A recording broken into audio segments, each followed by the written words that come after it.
ভারত থেকে নেমে আসা পাহাড়ি ঢল ও ৩ দিনের টানা বৃষ্টিতে শেরপুরের নালিতাবাড়ী, ঝিনাইগাতী ও শ্রীবর্দী উপজেলার নতুন নতুন গ্রাম প্লাবিত হচ্ছে। নালিতাবাড়ী ও ঝিনাইগাতী উপজেলা সদরের পানি কিছুটা নেমে গেলেও নিম্নাঞ্চলের অন্তত ১৫০টি গ্রাম প্লাবিত হয়েছে।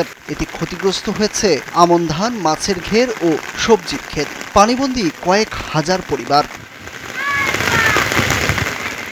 ঝিনাইগাতী উপজেলার মহারশী এবং নালিতাবাড়ীর ভোগাই ও চেল্লাখালী নদীর অন্তত ১০টি জায়গায় বাঁধ ভেঙে ও নদীর পার উপচে প্লাবিত হওয়া গ্রামগুলোর বিভিন্ন রাস্তাঘাট ও আবাদ তলিয়ে গেছে। জেলার অন্তত ২৫,০০০ হেক্টর আমন ধান এবং ১,০০০ হেক্টর সবজির ক্ষেত ক্ষতিগ্রস্ত হয়েছে বলে জানিয়েছে কৃষি কার্যালয়। এতে অন্তত ৬৫,৪০০ কৃষক ক্ষতিগ্রস্ত হয়েছেন। ২৫০টিরও বেশি ডিজাইন অপশন নিয়ে ওয়ালটন স্মার্ট ফ্রিজ, বোঝে আপনার প্রয়োজন। ৩০ বছরের মধ্যে একটা আকস্মিক বড় বন্যা, এত পানি আমি কেন, আমার বাবা যে আছে সেও দেখে নাই। ৮৮ পরে এত বড় বন্যা হয়নি। আমার জায়গায় অনেক পানি, থাকা যাচ্ছে না কোনোভাবেই নেই। আমাদের তো আবার না খাইয়ে আছে আজকে সকাল থেকে। নালিতাবাড়ী উপজেলার ভোগাই ও চেল্লাখালী নদীর বাঁধ ভেঙে ও নদীর পার উপচে রামচন্দ্রকুড়া, কাকরকান্দি, নন্নি, পরাগাঁও, নয়াবিল, বাগবের, কলসপাড়, মরিচপুরান, যোগানিয়া, রাজনগর সহ ১০টি ইউনিয়ন ও পৌর শহরের ৩টি স্থানে বাঁধ ভেঙে যাওয়ায় কয়েক হাজার পরিবার পানিবন্দী হয়ে পড়েছে। এতে উপজেলার প্রায় ৬০০ পুকুর ও ১০,০০০ হেক্টর আমন আবাদ তলিয়ে গেছে বলে জানিয়েছে কৃষি ও মৎস্য অফিস। নালিতাবাড়ী উপজেলার কয়েকটি ইউনিয়ন ঘুরে দেখা গেছে পাহাড়ি ঢলে পানি বাড়ছে, বেশ কিছু জায়গায় ভাঙন দেখা দিয়েছে। এছাড়া অনেক বাড়িঘর ক্ষতিগ্রস্ত হয়েছে। পানিতে তলিয়ে যাওয়ায় পৌর শহর থেকে কয়েকটি ইউনিয়নে প্রবেশের সড়কও বন্ধ রয়েছে।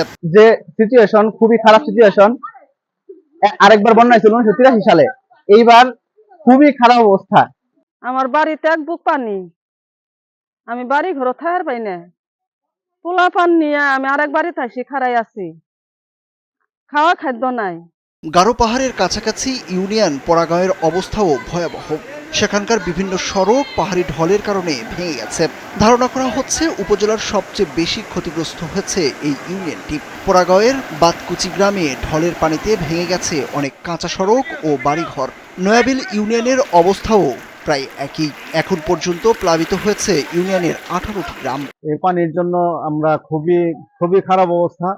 আশেপাশের মানুষ রান্না বান্না বন্ধ, চুলা নাই, তারপরে টিউবওয়েল নাই। মানুষের ওই ন্যাচারাল কাজকর্ম করার খুবই সমস্যা, আর মানুষ খুব দুর্ভোগে আছে।